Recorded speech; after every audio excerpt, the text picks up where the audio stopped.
بسم الله الرحمن الرحيم. عن أبي هريرة رضي الله تعالى عنه قال قال النبي صلى الله عليه وسلم اللهم اغفر للحاج ولمن استغفر له الحاج أو كما قال عليه الصلاة والسلام والتسليم. Abu Hurairah ரலியல்லாஹு தஆலா அன்ஹு அவர்கள் அறிவிக்கக்கூடிய ஹதீஸ் இது.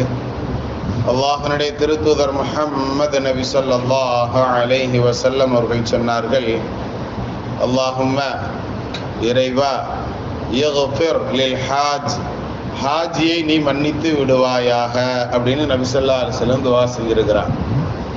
அதே மாதிரி வலிமன் இஸ்தக்ஃபர லஹுல் ஹாஜ், ஹாஜி யாருக்காக வேண்டி மன்னிப்பு கேட்பாரோ அவரையும் நீ மன்னிச்சிருவாயாக அப்படின்னு நபி ஸல்லல்லாஹு அலைஹி வஸல்லம் துஆ செஞ்சிருக்கிறாங்க.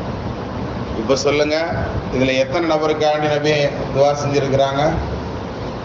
ரெண்டு விதமான நபருக்காக வேண்டி துஆ செஞ்சிருக்கிறாங்க. ஒருவர் ஹஜ் செஞ்சவர், ஹாஜி, புரியுதுங்களா?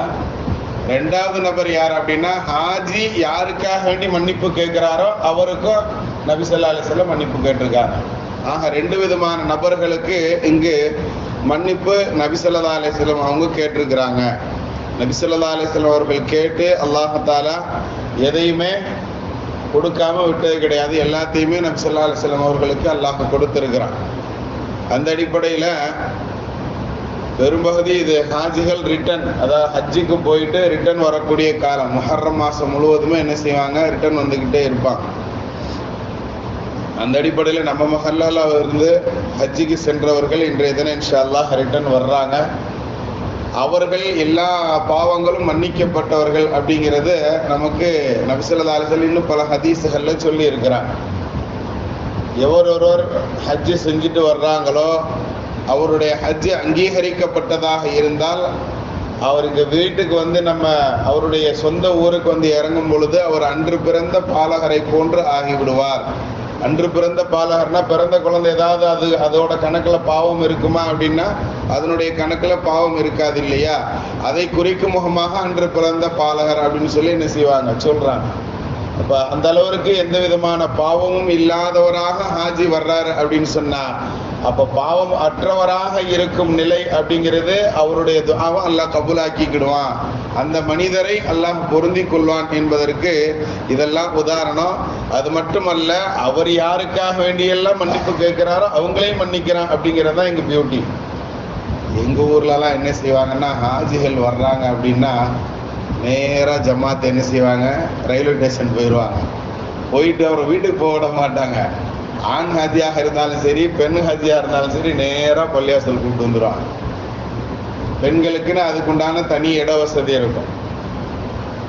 அந்த இடத்துல பெண்கள் என்ன செஞ்சிருவாங்க, இருக்க வச்சிருவாங்க.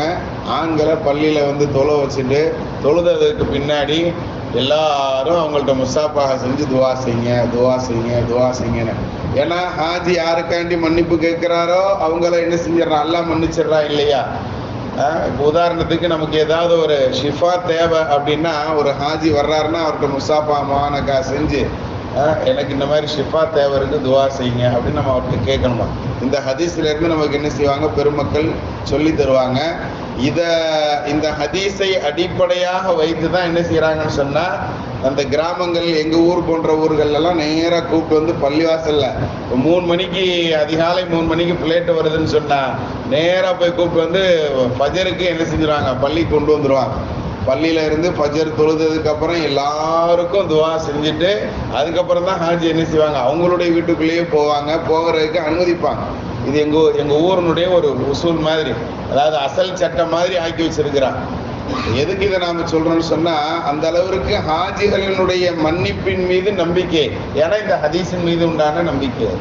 இப்போ நம்ம ஹாஜி யாருக்கெல்லாம் துவா செய்ய சொல்றாங்களோ, யாருக்காக வேண்டியெல்லாம் துவா கேட்குறாங்களோ அவர்களுக்கும் அல்லாஹ் தஆலா மன்னிப்பை தர்றான், ஷிஃபாவை கேட்டால் ஷிஃபாவை தர்றான். அவங்க யார் யாருக்காக வேண்டி எதையெல்லாம் தேடுகிறார்களோ அதை கொடுக்கிறான் அல்லாஹ் என்பதை நமக்கு இந்த ஹதீஸின் வாயிலாக நபி ஸல்லல்லாஹு அலைஹி வஸல்லம் அவர்கள் நமக்கு சொல்லி தர்றாங்க கனவான்களை. ஆக நம்ம மஹல்லாலன்னு சரி இருந்தாலும் சரி, அல்லது நம்ம மஹல்லால இல்லை வேற மஹல்லாக்கள் இது மாதிரி ஹாஜிகள் வர்றாங்கங்கிற தகவல் தெரிஞ்சாலும் சரி, இந்த ஹதீஸின் பிரகாரம் அமல் செய்யறதுக்கு முயற்சி செய்யலாமா?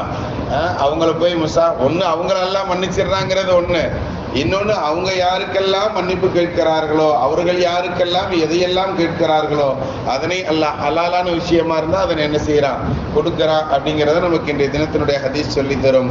அல்லாஹ் உண்மையை விளங்கி அமல் செய்யக்கூடிய பாக்கியவான்களை நம்மை கபூல் செய்வானாக. பிஹக் சய்யிதினா வ ஆலி சய்யிதினா முஹம்மதின் ஸல்லல்லாஹு அலைஹி வஸல்லம். ரப்பனா ظلمنا